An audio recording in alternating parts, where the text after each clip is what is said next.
On this edition of Fulton at Work, the show is literally going to the dogs. County commissioners are coming down harder on those who commit crimes against animals, and we'll discuss how our four-legged friends are finding new homes while helping those behind bars. I'm Daryl Carver. All this and some other doggone good information is coming up on Fulton at Work. Please stay with us.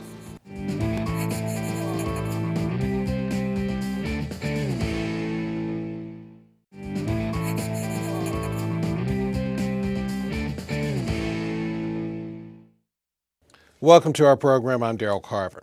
Pet lovers across the county and state are rejoicing thanks to new and updated animal ordinances approved by the Fulton County Commissioners. Here now is FGTV's Felicia Church with more. For many families, a pet is just as much a member as mom, dad, and child. So it comes as no surprise that new and updated animal ordinances have been passed by county commissioners. They've been on the books for a while, but they now have more definition. For example, the new ordinances reflect a specific definition of what is adequate food, water, and shelter, along with what unsanitary conditions look like. With new laws come new penalties, and that's something pet lovers are thankful for. It's in misdemeanor court, it's up to $500 fine and or 60 days jail time for each incident. So, for example, if someone is convicted of animal cruelty for having inadequate food and water, they can also be cited for unsanitary conditions, which would be 2 violations up to $1,000 and 120 days in jail. Also included in the new animal ordinances, judges can now order restitution for bite victims, the allowance of animals to be removed from hot cars, and if someone is convicted of animal cruelty, that person can not own a dog in Fulton County for a year.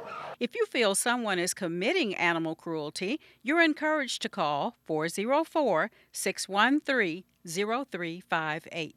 You know, if you witness animal cruelty, it doesn't just stop with animals. No one ever just wakes up and starts doing this. It's a gradual thing, and it will end up affecting family members or maybe someone you know. Please report animal cruelty. We will have professional officers go out and investigate the complaint, and you are more than welcome to call back and follow up to find out what happened with your complaint, and I encourage you to do so. Reporting for FGTV, I'm Felicia Church.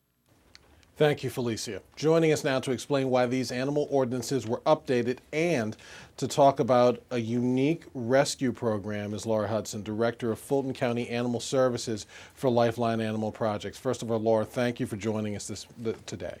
Well, thank you for having me. Before we go more into the rescue program, talk about how things were before the Fulton County Commissioners approved and updated these animal ordinances. Well, I'd be happy to. After sitting and listening to court cases be adjudicated week after week, one of the things that we noticed was judges in many cases could only enforce what the law would allow. So we worked for about 3 years with local attorneys to revisit the current ordinances at the time, and they were able to help us strengthen those ordinances, update them so that many of the ordinances now, as they should, reflect the state laws. Once that was vetted, we were able to submit that to the county attorney, and shortly afterwards they were submitted to the commissioners. And once that process was in place, it was fairly quick for them to give us that vote to get these county ordinances in place. But it took 3 years to get to that point in the process. You went into some of the steps there. Describe what it's like having to go through all of those steps just to get to this point. Sure. Many times we'd go out on a call where for anyone who would look at the scene would say, this is animal cruelty, what can be done? And I'll give you for example. We would see a dog in a hot car and the windows would be rolled up and it'd be summertime. And we really didn't have any outlet for that. It wasn't clearly defined in the current ordinances, so that has changed. Or we would go out onto someone's property where a dog had been out in the freezing cold in the dead of winter, and there was a makeshift doghouse in place, and we didn't have clear definitions of what adequate shelter was, and now that's been resolved. So we're able to actually, prosecute people who will not accept help for their animal, because we do try to do that first, and get them the proper housing so that the companion animals that have the ability to suffer just like we humans do, get the care that they need. Now, other than the cruelty issues, you kind of touched upon a few of those just now, but what other new topics are covered in these ordinances? Well, the judge is now able to order someone who was convicted of animal cruelty in order to relinquish their animals to not own an animal in Fulton County for a year, and that's for each count of animal cruelty. We also, the judge may order a person surrender their animal if they feel that that's necessary. A judge can now order restitution for bite victims. We have a classification now where if an animal doesn't necessarily bite someone, but it chases someone down the street in a menacing way, we can also prosecute that, and those ordinances were not in place prior to this. In terms of the punishment that offenders could possibly face, what sort of fines and jail time are we talking about? For each count, it would be up to $500 fine and 30 days in jail for each count. So if someone went out, an officer was called out to a scene, and an animal was, in a backyard, tethered with no shelter or inadequate shelter that was in the sun, that person could be charged for tethering. It would be charged for inadequate shelter, and it could be charged for other issues if there was no clean water. Prior to these ordinance changes, dirty water was water. It wasn't clearly defined what adequate water was. So it would be 3 cruelty charges, each carrying a fine and or jail time, and those could all run consecutively. Now, as part of your work in this effort, I understand you have a rescue program that involves transporting animals to rescue facilities. If you can go into that just a little bit. I'd be happy to. Thanks for asking about that. At Fulton County Animal Services, we take in about 25 animals every single day, 7 days a week. We don't take any holidays from taking in animals. Obviously, that's a lot of animals to take in when we're not able to adopt all of them out, and many of these animals are very adoptable.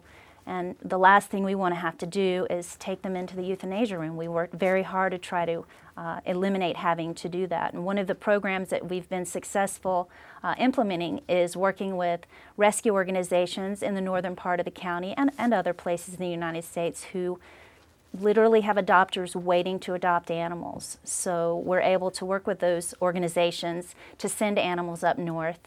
What we need is people to temporarily house an animal destined for this rescue up north, because they have to be in quarantine for 2 weeks. So how'd the idea for this sort of program come about in the first place? I don't know that it was necessarily our original idea. We attend many animal conferences to try to find out what the most current programs that are working and to stay up to date on things that are working in other areas. And we network with other organizations when we attend these conferences and get people's phone numbers and find out what's going on at their shelter and try to emulate the things that are working and don't spend our resources on programs that don't seem to be going anywhere. In what ways can people help before you have to transport a pet? There's so many ways. People can volunteer and they don't have to physically come into the shelter.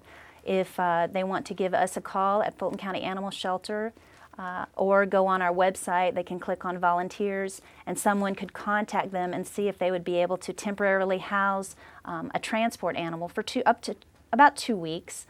Sometimes it's a little bit longer and sometimes it's a little bit less. And they would just bring that animal into their home. We'll provide the food and the housing. And then after that period of time, that animal will be loaded up onto one of our transport vans and we'll head up north where hopefully there'll be an adopter waiting literally right when they get off the van. And I think one question we want to remind our viewers, again, what should they do if they suspect someone of animal abuse? Please pick up the phone and call 404-613-0358. You can remain anonymous, but that phone call may be the only chance that animal ever has to get any help. So please don't hesitate to let us know. And you can be as involved as you want to be, or you can be completely anonymous. Just please make that phone call. Laura Hudson, thank you so much for your time today. Absolutely my pleasure, and thank you for having me. When we return, we'll show how shelter dogs are reaching out to help a paw to reaching a helping paw, rather, that is, to those behind bars. Please stay with us.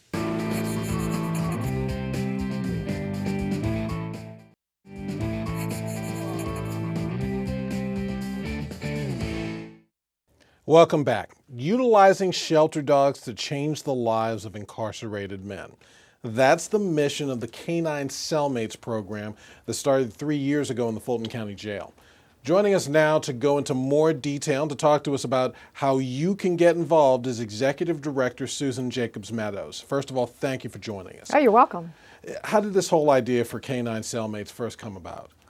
Well, I started hearing a few things about programs like this across the country. I became interested. I started doing some research, and the thought just formulated that this was something I would like to do in Fulton County Jail. Walk us through this process. What are the inmates teaching the dogs? The inmates are teaching the dogs behavioral items. The goal is that at the end of the 10-week session, the dogs are all able to pass a behavioral test, similar to the AKC CGC, which stands for Canine Good Citizen Certification. It's a series of behaviors that will make the dog a good citizen in someone's home. Now, along the way, the dogs are teaching the inmates a couple of things. Talk to us about some of the benefits to the inmate handlers. The benefits to the handlers are huge. We use positive reinforcement training methods only inside the jail. We do that for a few reasons. One is because we all happen to believe that that's the only long-lasting, effective way to train a dog. But the other reason is because there's a lesson in that training method for the inmates as well, in that you can achieve positive results without threats, intimidation, or force, all of which are utilized in what's called aversive training methods. The dogs are instruments of change for the men in our program. If we only wanted to save dogs, we would be a rescue. There's nothing wrong with being a rescue, but rescues typically will pull dogs from the shelter, put a couple Band-Aids on them, start marketing them for adoption. We temperament test, bring dogs into the program, and when they are there, they are actually therapy dogs for these men. We just don't tell the dogs that. They inherently know how to do that, and they are there to create a crack in that surface that will then allow us to get inside and help these men toward positive change. Now, we wanted to play for you some of the responses from some of past and present participants in the program, and then get your thoughts. Okay. Well, the program is a very great program. It's a very great chance for inmates to make a change if they really want it. This program has offered me everything I need to succeed. I can't say enough about these ladies and their dedication. Miss Allie, Miss Susan, Mr. Weiss, everyone has been extremely dedicated to me and to everyone. Man, going into the program, it was kind of, I would say it was kind of rough because it was new to me, but it really grew on me. It grew on me. The program, Canine Cellmates, it's really built off of love. It's built off of love, man. I'm talking about from the beginning to the end. Every volunteer came in ready to help. Once they want to know you, they're not looking at you. They're looking past the uniform. Now they're looking past all of that. They want to help. They want you to do better. They want you to succeed. So what do you think when you hear those responses from those young men? It makes me really proud, and it makes me realize that the program is working. It's doing what it's intended to do, which is to help these men realize that they have value. Many of them gave up that belief about themselves a very long time ago. It also helps them to understand that there are people in the world that do care if they succeed and are willing to help them in that effort. Now, how long does this training last? Our program is a 10-week program. It starts with a week of orientation for the men.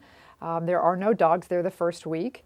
Our trainer comes in and runs classes for them. They learn the basics of dogs, dog behaviors, dog body language. They learn the basics of clicker training by clicking each other. And they get settled into an environment that is substantively different than the main jail at 901 Rice Street. The second week, we bring the dogs in. That's a week of bonding. There is no training involved in that week. Just like the men changing environments, it's a huge change in environment for the dogs as well. So they need that first week just to decompress from the stress of the shelter environment, to get to know these men and to start the bonding process. And then there's 8 weeks of training. We run classes 5 days a week. The men do training outside those classes as well. And so that's the way our program runs. Now, I understand there's a graduation ceremony at the end. We have some words from the sheriff about what he thinks about this program. Okay.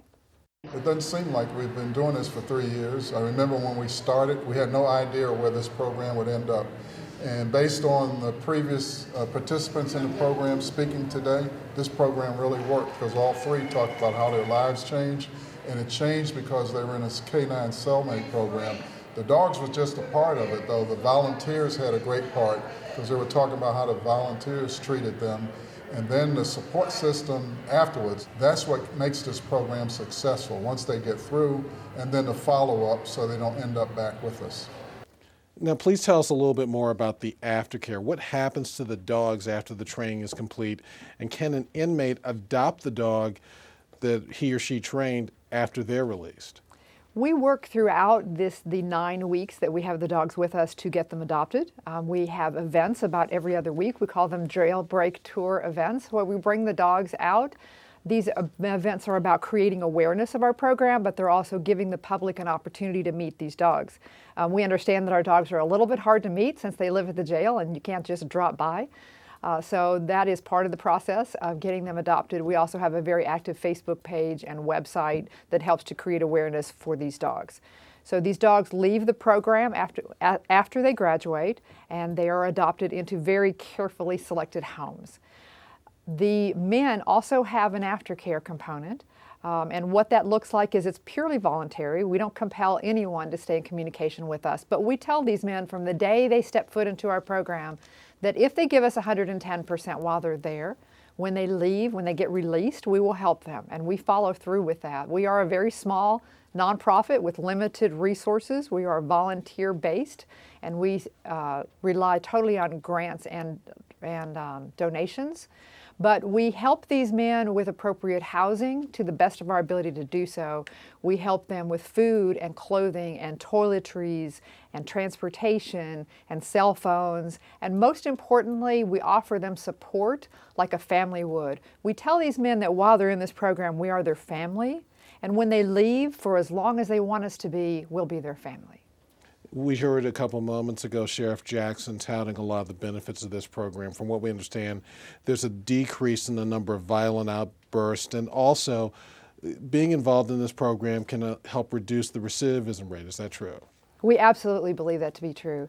I'm not sure that we'll ever be a program that's going to produce hard numbers, because being in a jail environment is difficult. Many programs that are like ours in that they utilize inmates and dogs are in prisons. And in prisons, you have a much more captive audience, if you will. You know how long you're going to have someone. So the movement in and out of the program is quite limited.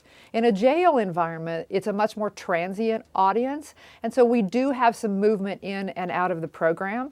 So even quantifying exactly how many men have participated is a somewhat subjective answer, because if they're there for a week or 2 weeks, do we count them? No, probably not. If they're there for 3 weeks, do we count them? Possibly. If they're there for 4 weeks, do we count them? Yes, probably. And by the same token, because these men are not compelled to stay in communication with us when they leave, we can't know for certain how many of them have reoffended and been rearrested. But we do have boots on the ground. We do hear things. And based on the 150 plus men we've put through our program, we're only aware of 10 to 12 rearrests. And considering that the recidivism rate in the Atlanta metro area is somewhere in the 70 to 80% mark, we feel like our recidivism rate is greatly reduced. Wow, those are incredible numbers. Now, if someone wants to get involved with the K9 Cellmates program, what should they do? They can start by going to our website. They can read all about us there. There is also a volunteer application. We have 11 volunteer teams because we are a very exhaustive program. So there is something for everyone who wants to participate, whether they only have an hour or 2 a week, or whether they have more, whether they want to come into the jail and participate with the training or the curriculum that we provide for the inmates, whether they want to do everything from behind their computer. There's something for everyone, so they can start there. If they want to learn about us before they decide whether they can become involved, they should go like us on Facebook. We're very active there, and they'll learn a lot about how we work as an organization. Susan Jacobs-Meadows, thank you so much for joining us today. Thank you for having me. We'll be right back to wrap things up right after this.